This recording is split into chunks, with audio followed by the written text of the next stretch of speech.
Кавказ. Утро древнего края. Солнце появляется из-за гор. Начинается новый день. Республика Ингушетия. Самый молодой субъект Российской Федерации. Ей всего 20 лет. А между тем с Россией почти 2,5 столетия.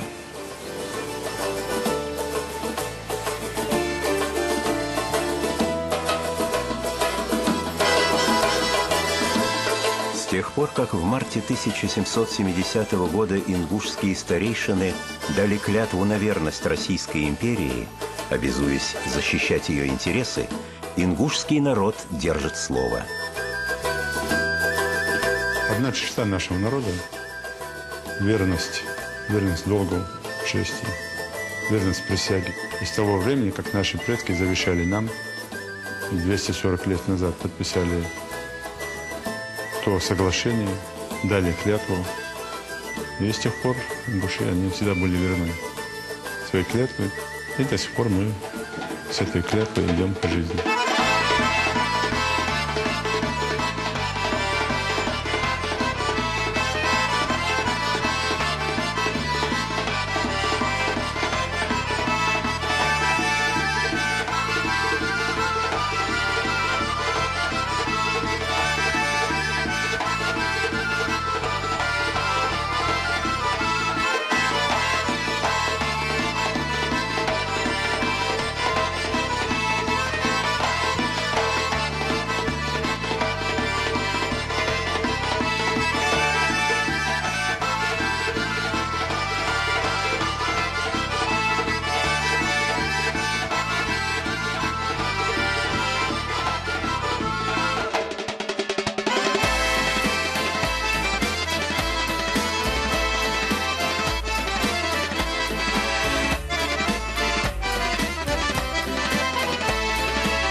Отец без потомка, надломившееся дерево.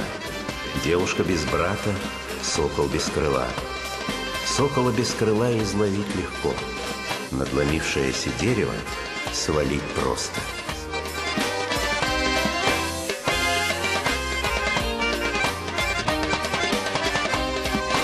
Письменность у нас, ее не было. В отсутствие письменности нужно было создать свод закона, кодекс. И вот как его создать? Поэтому наши предки предпочли его создать. То ли они оформляли в малых жанрах литературно, это пословицы и поговорки, то ли его давали притчи, то ли его заключали в сказки, фольклор, и давали, тем самым оно передавалось из поколения в поколение. В момент возникновения письменности, ингушской, это считается 23-й год, 1 мая вышел первый номер газеты «Сердало». Наш алфавит был на основе латиницы, он просуществовал до 1938 года, потом мы перешли на кириллицу. У нас сейчас всего 34 буквы. Это 33 из кириллицы, и одна буква «айн» – это единица.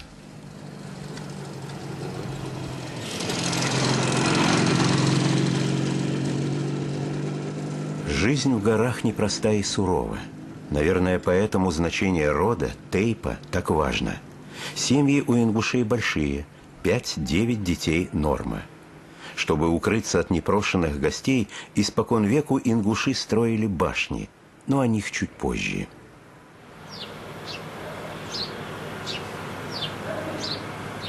И сегодня в ингушских семьях живут несколько поколений. Мудрость жизни передается самою жизнью, от старшего к младшему. Еще одна ингушская поговорка. Легко переломить прутик, оторвавшийся от родного ствола. Родной ствол. Основа жизненной философии ингуша. С самого малолетства.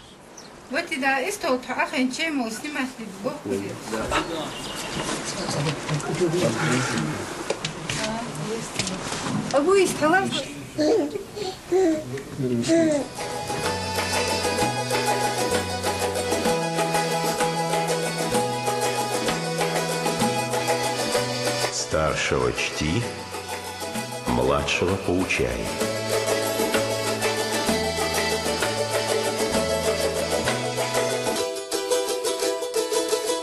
На территории всей Ингушетии приезжему бросаются в глаза необычные сооружения – башни, которых так много на отлогах гор. В первую очередь это дома, это жилища. В них жили люди. Вот. Но в последующем, в конце XIV века, нашествие знаменитого Тамерлана на Северный Кавказ вынудило местных горцев строить уже не просто жилые башенные сооружения, но и архитектурные постройки, которые могли бы их защитить в любое время дня, любое время суток. А народный художник России, председатель Союза художников Ингушетии Мурат Паланкоев, построил башню прямо во дворе собственного дома. Для этого он изучил технологию строительства предков. Высота разная в башне. От 17 до 26 метров 60 сантиметров. Ну, в основном 5 этажей. Строительство производились снутри, строили, не снаружи. Из-за этого в каждой башне где-то через 1,20 м, 1,40 м промежутки есть углубление, где ставили леса. Камни поднимали за счет лебедок. Смазывали свиным жиром, ось металлические или деревянные. На первом этаже в боевую башню входа не было. Вход был только второй этаж. Была пристройка, потом ложились переход, как мост, помост, и через этот помост проходили на второй этаж в боевую башню. А там уже были лестницы приставные. По этим лестницам поднимались, вы за собой должны были поднимать и лестницу. Боевую башню второго этажа закрывали, там специально есть отверстие в стене, где вставляется засов, ставился щит и засов закрывали. Сверху, верхней бойницы, вас могли поливать и маслом кипяченым, и водой. Ну и там есть маленькие щели, из которых можно стрелять с лука. Снутри они идут на конус, в разную сторону можете стрелять. И любые отверстия, вот эти окна маленькие, тоже они сделаны на конус, чтобы вы могли отстреливаться.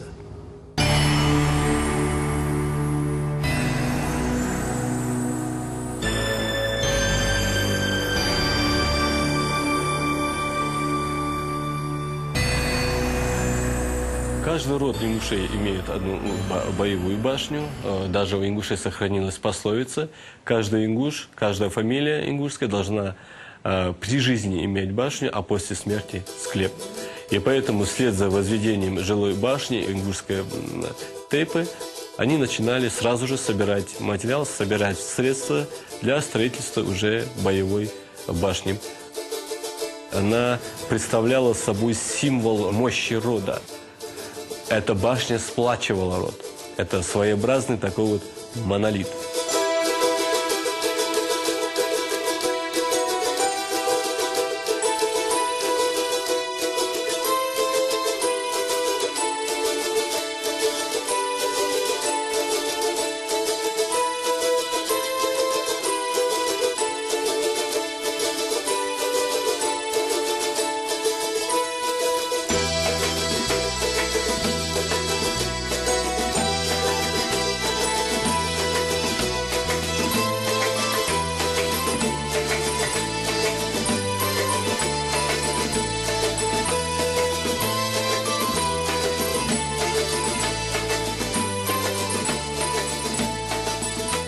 В средневековой Ингушетии господствовал патриархат.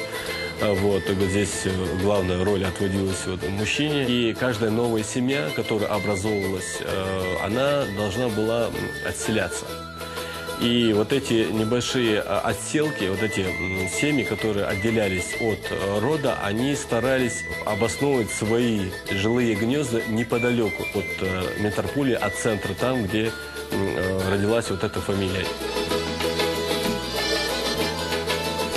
Особая гордость ингушей – экзотический комплекс башен Вовнушки. Башни построены прямо на скале и выглядят как продолжение. В 2008 году Вовнушки вошли в число финалистов конкурса «7 чудес России», организованном газетой «Известия» и телеканалом «Россия».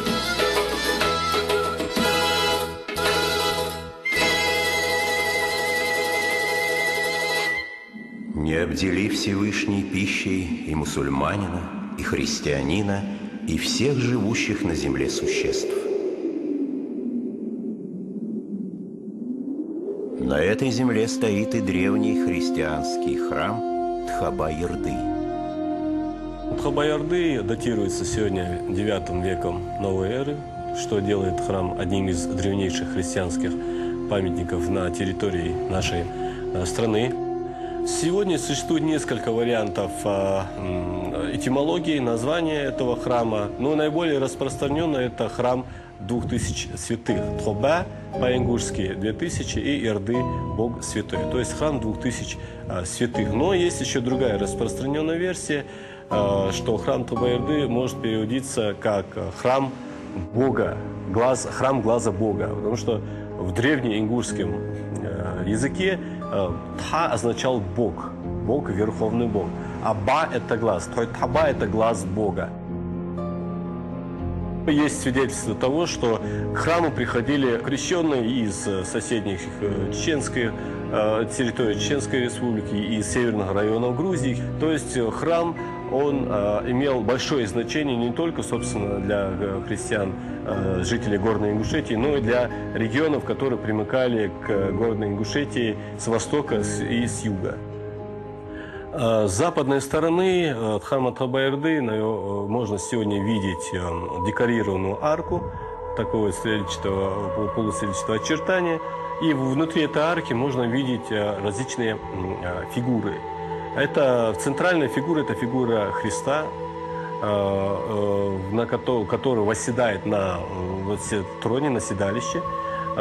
И справа от этой фигуры стоит изображение местного заказчика. Это светское лицо, который являлся единым инициатором строительства этого храма. Сегодня в этой арке отсутствует фигура. С левой стороны от Христа отсутствует фигура, там пустое поле, но изначально в этой нише стояла фигура епископа Георгия, которую мы сегодня можем видеть здесь в интерьере храма. Вот он стоит перед нами. Здесь на основе древнегрузинского шрифта, церковного шрифта Сантаврули, выбита надпись «Епископе Георгий». Это реальное духовное лицо, которое жило во второй половине X века, и он заведовал храмовыми комплексами Кахетии и Горной Ингушетии. Это туфовый крест, это очень оригинальный элемент. Дело в том, что таких крестов здесь на Северном Кавказе не обнаруживалось. И именно этот экземпляр был обнаружен в процессе археологического раскопа, который проводились здесь внутри храма Тхаба-Ярды в конце 1969 года. Здесь же была обнаружена купель. Купель, которую мы сегодня видим здесь около алтарной части, это говорит о том, что здесь на территории храма производились таинства крещения, то есть здесь произвели крещение детей. Вот этот период, 10-13 века, здесь господствовало христианство. А уже начиная с 13 века, когда в ходе известных событий, нашествия монголо-татар, христианство здесь приходит в упадок, и данный храм Тхаба-Ярды, приходит уже такое запустение. Эта христианская святыня бережно сохраняется и сегодня, когда в республике преобладает ислам.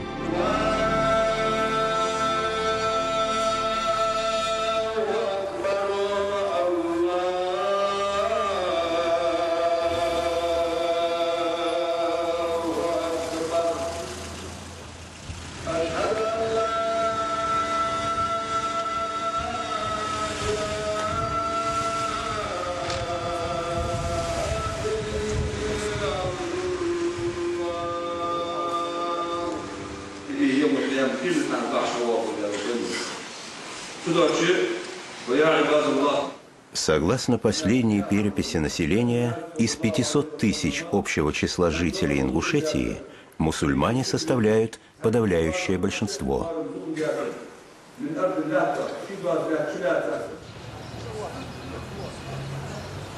Аллаху Акбар. Сами Аллаху лиман хамида. Аллаху Акбар. Аллаху Акбар. Аллаху Акбар. Аллаху Акбар. В мечетях много молодежи.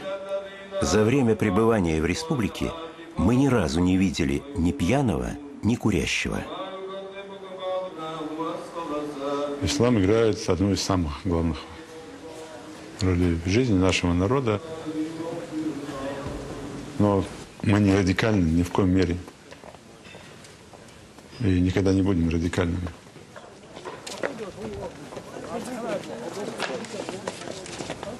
Мы, наоборот, максимально привержены к любви ко всем религиям, но твердо оставим свою религию. Даже в царское время, когда великий Ермолов как бы мечтал, или мысль у меня такая была, сделать наш народ христианским, православным. Когда он это все озвучил на определенных этапах, ингуши сказали, мы ни в коем мере. Мы преданы, будем до конца преданы своей присяге, своему долгу, царю великому, великой России. Но веру не поменяем.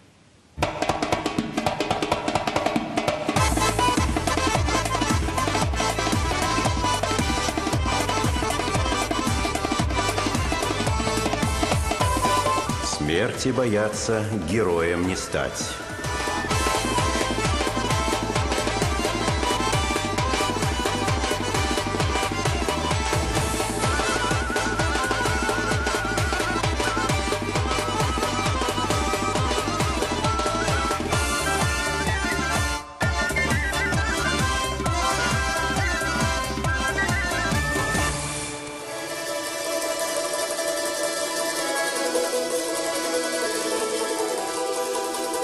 Ингуши хранили верность России во все времена.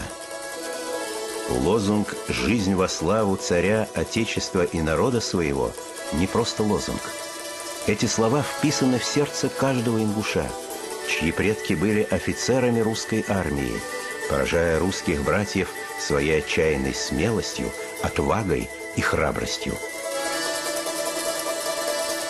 Георгиевские кресты не в штабах заслуживают.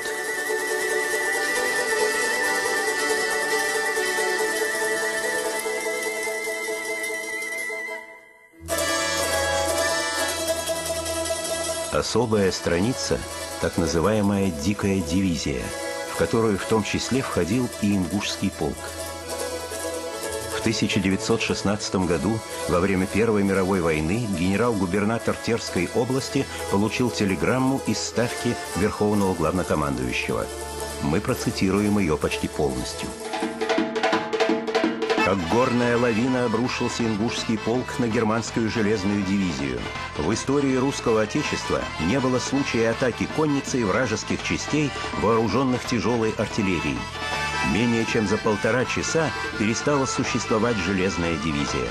Передайте от моего имени и от имени всей русской армии братский сердечный привет отцам, матерям, братьям, сестрам, женам и невестам этих храбрых орлов Кавказа, положившим своим бессмертным подвигом начало конца германским ордам.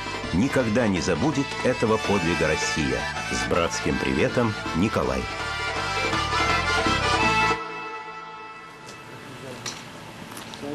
В конце 20 века были иные моменты в истории. Драматические события в пригородном районе в 1992 году, а также война в соседней Чечне, вынудили русское население перебираться в более спокойные места. Но уехали не все. Ангелы поют,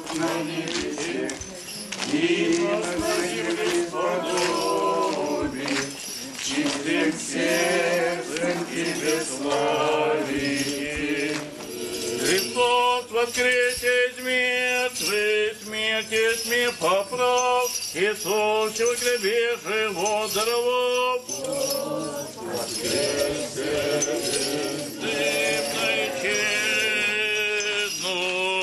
Христос воскресе из мертвых, смерти тьме поправ, Иисус, человек любивший водорвов. Христос воскресе! Христос воскресе!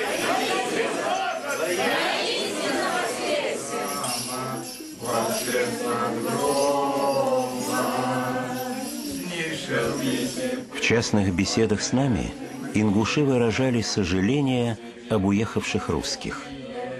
А правительство Ингушетии всячески способствует возвращению тех, кто покинул республику.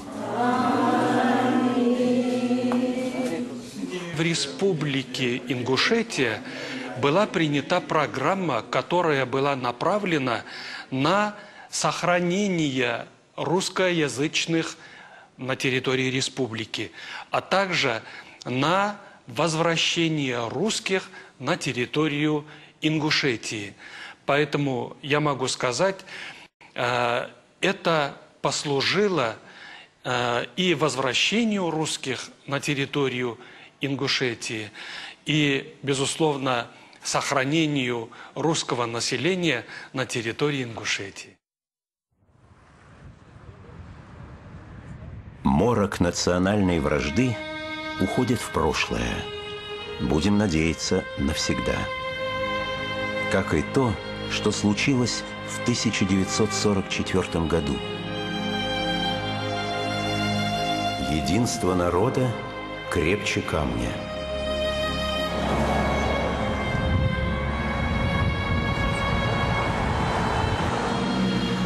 Это мемориал памяти и славы. Несколько народов Советского Союза были насильно и тотально выселены со своих земель, где проживали тысячелетиями. Ингушский народ в том числе.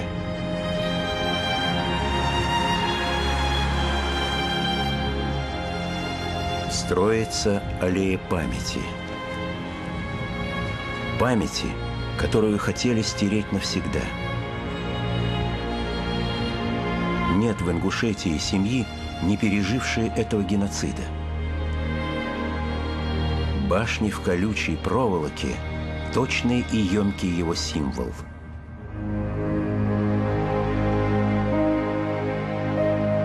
Это был 1944 год, 23 февраля, День Красной Армии. Тогда мне было 14 лет. И вот 23 февраля рано утром к нам постучались в окно. Еще было темно. Отец вышел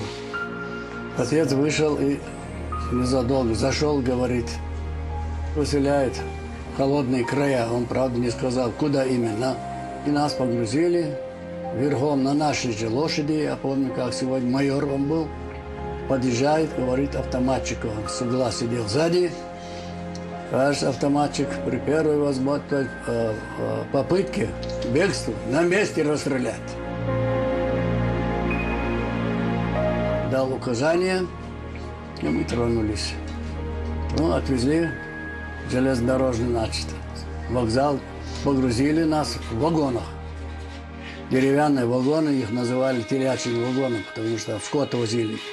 Посредине стоял, значит, буржуйка стояла, чугунная, трубу выведена вверх, и дровишки там были на первый случай затопить. Ехали, но кое-кто умирал в дороге, кто умирал, похоронили в снегу. А некоторые, значит, вообще не показывали, боясь, что уберут, чтобы до места доехать.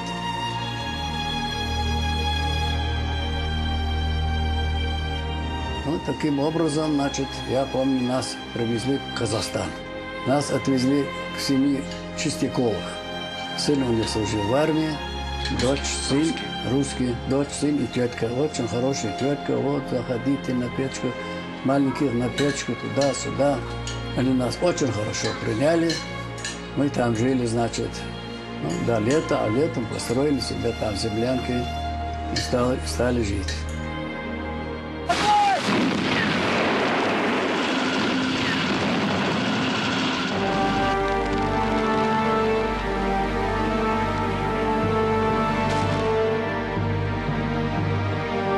А между тем на фронтах Великой Отечественной войны за нашу общую родину воевали 17 тысяч ингушей, защищая Брестскую крепость и Москву, Ленинград и Малгобек. Лишь в 1995 году, к 50-летию Победы, 4 ингушам было присвоено звание Героев России. Поразительно, но воевавшие ничего не знали о том, что их родственников переселили в Казахстан или Киргизию. Выселенцы вернулись на свои земли в 1957-58 годах. И только в 1991 был принят закон о реабилитации репрессированных народов. В личных делах сохранилась надпись: «Оставлен навечно в местах обязательного поселения выселенцев, без права возврата к прежнему месту жительства». Никакой обиды нету. Никакой обиды нету. Но что дальше можно сказать? Слава Богу, вот это вот название спецпереселенец, спецвыселенец, это уже ушло далеко-далеко. Тебе не надо оглядываться, кто меня ударит, кто меня, значит, заденет. Свобода, самое лучшее слово – это свобода.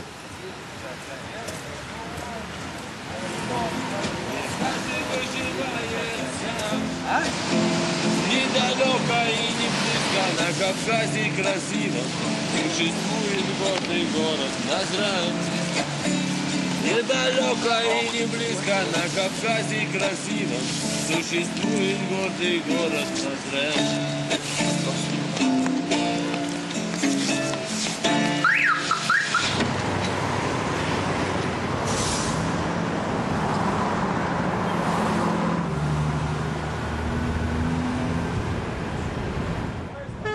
Город Назрань основан еще в 1781 году и вплоть до 2000 года был столицей Ингушетии, пока первый президент молодой республики не решил иначе. Новая республика должна быть новая столица, тем более на территории Ингушетии стоял вот этот город Магаз в истории Ингушетии. И мне историки сказали, вот на этом месте находился Магаз, который, когда его монголы когда пришли, вот, и его затопили. Не могли взять, его просто Сунжу перекрыли и затопили. Вот в этом месте стоял Магаз, древний Магаз.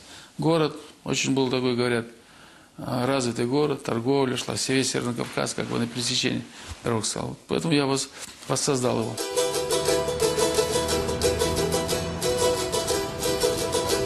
Сегодня Магаз, в переводе «город солнца», первый и единственный город в России, основанный в постсоветский период, и один из немногих в мире специально построенная столица. Ингушетия – полноправный субъект Российской Федерации в статусе республики. Она имеет все атрибуты государственности – главу республики, кабинет министров, народное собрание, а также свой герб, флаг и гимн.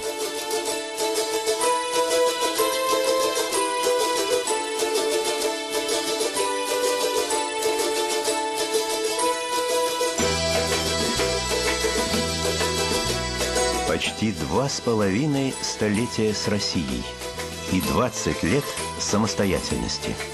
20 лет, много это или мало? С одной стороны, для ингушского народа, тысячелетиями проживавшего на своей родной земле, это, конечно же, просто мгновение. Но с другой стороны, эти 20 лет вместили огромные перемены. Республика строится, республика развивается, обустраивается. В республике самый высокий в Российской Федерации уровень газификации, к слову сказать, и водоснабжения жилых домов.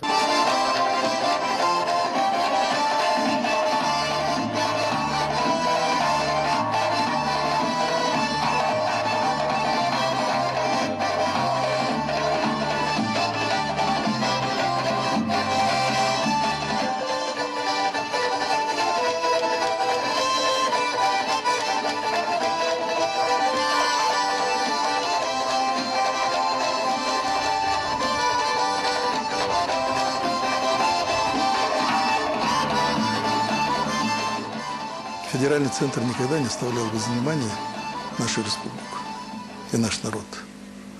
Максимально при тех возможностях, какие были и у федерального бюджета, и у федеральной власти, они, конечно, пытались и стремились всегда оказать поддержку не только в становлении Республики Ингушетия, но и ее дальнейшей социально-экономическом развитии. Идущий осилит большой путь. Характерная черта Ингушетии сегодня – повсеместное строительство. Прокладываются новые дороги, строятся детские сады, школы, больницы, объекты социально-культурного назначения. На глазах происходит обновление облика республики. Вырастают новые предприятия, высокотехнологичные фабрики, стадионы.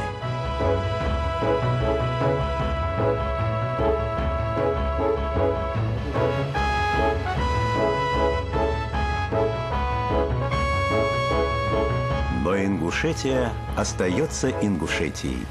Я думаю, все-таки промышленно здесь маловероятно, потому что нет такой мощной промышленной базы, чтобы она самостоятельно могла бы вытягиваться в этом направлении. И больше упор делать на агропромышленный комплекс. Почему? Потому что мы приучены к земле, работать на земле. Это будет больше упор на агропромышленный комплекс. В республике понимают, развитие аграрного сектора невозможно без энтузиастов. Нужно начинать с малого бизнеса. То есть малый бизнес, он порождает и средний бизнес порождает бизнес-элиту. Это известные истины. И вот вам пример. Посмотрите, вот мы приехали сегодня сюда, на эту ферму. Вот фермер, человек, который абсолютно, у которого нет времени ходить по кабинетам чиновников, он сам своими руками создал эту ферму. У него на сегодняшний день 200 голов, причем 200 голов племенных лошадей.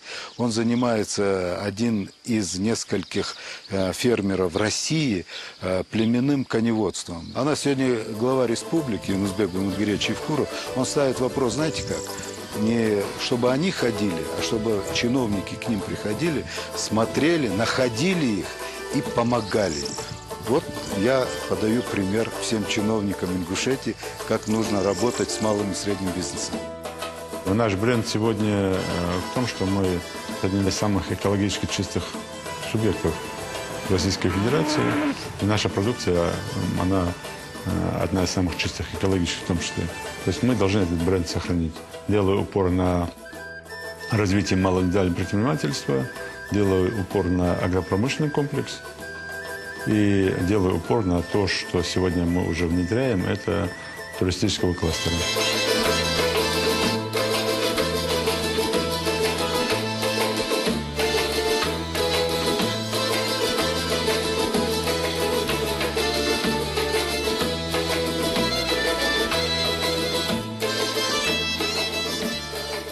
Надо было, конечно, давно ориентировать эти места на туристические центры, на курорты.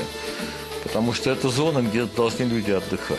И я думаю, что эти места не хуже, скажем, чем в Альпах, Швейцарии или в других, так сказать, европейских странах. Наоборот, это красоты необыкновенные, конечно.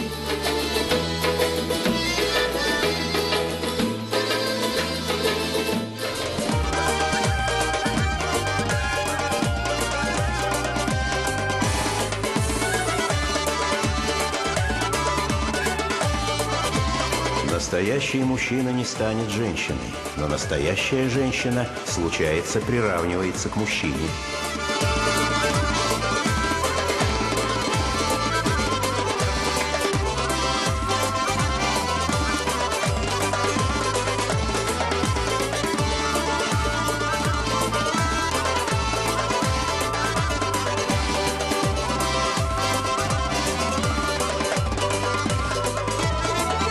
Я говорю, вы знаете, у меня только одно достоинство.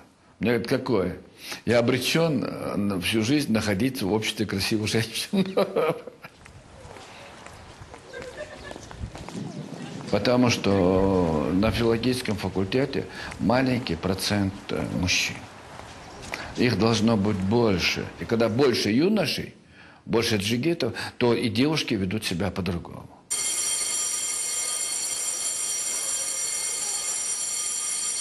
Вахсак – это понять такое. Джигит – мужчина и большой человек. А маленький человек, вы знаете, маленький – это такое качество, которое невозможно уменьшить. Хотите вы или не хотите. И когда вы человек называет себя, и вы его называете маленьким, то от него вы можете требовать только маленьких дел.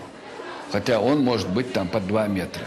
Поэтому я в сентябре поднимаю всех своих студентов и говорю, первокурсник, и говорю, на филологическом факультете не будут учиться маленькие люди, это кегинах.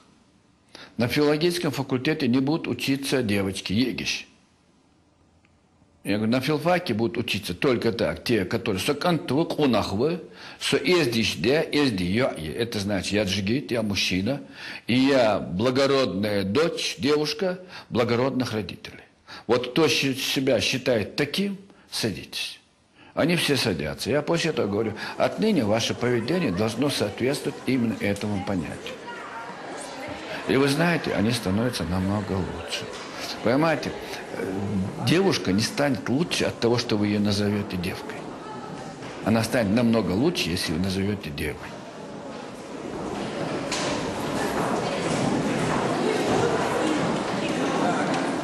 Сегодня в Ингушском государственном университете 10 факультетов, на которых учатся свыше 8000 студентов, будущие врачи, инженеры, филологи. Образование для меня это не только вот обладание какими-то знаниями. Образование – это умение действовать в любых ситуациях, которые возникают каждый день. Помимо тех знаний, той базы знаний, которые я получила, это было также движение к психологической зрелости, взрослению в моральном, в духовном плане.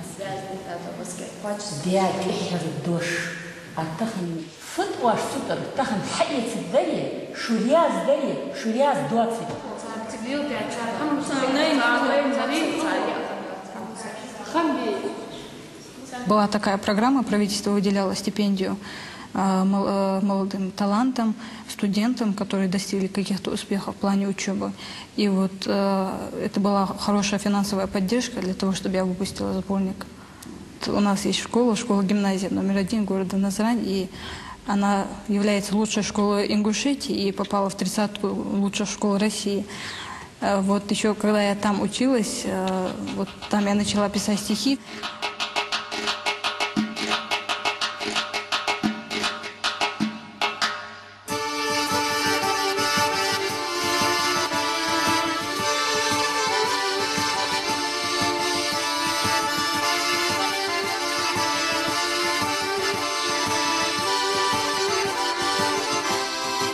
Я дам тебе счастье, я дам тебе волю, я дам тебе сил, чтобы любить и мечтать.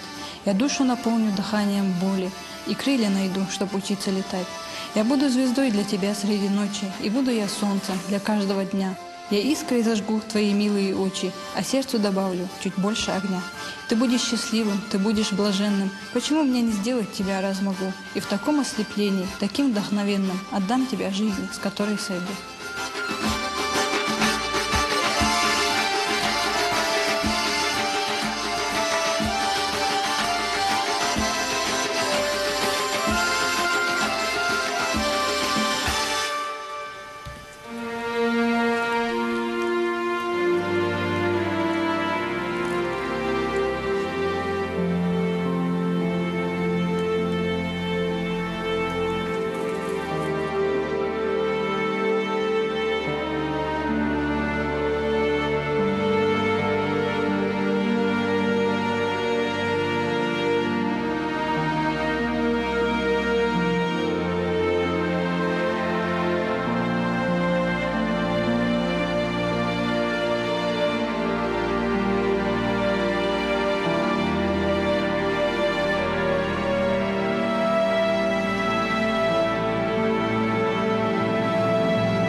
Конечно, каждому хочется сказать про себя, про свой народ такие хорошие качества. Но я смотрю на историю нашего народа и вижу вот эти черты такого характера народа, который выжил в суровых, просто самых там, страшных условиях жизни. В том числе на каких-то этапах и предательства власти по отношению к народу нашему, который на всех этапах верно держал свою клятву, но все равно наш народ не сломался, он не пал духом, он твердо выполняет завещание наших предков и твердо идет по этому пути. Поэтому я скажу, верность и преданность долгу, вот эта черта вот моего народа.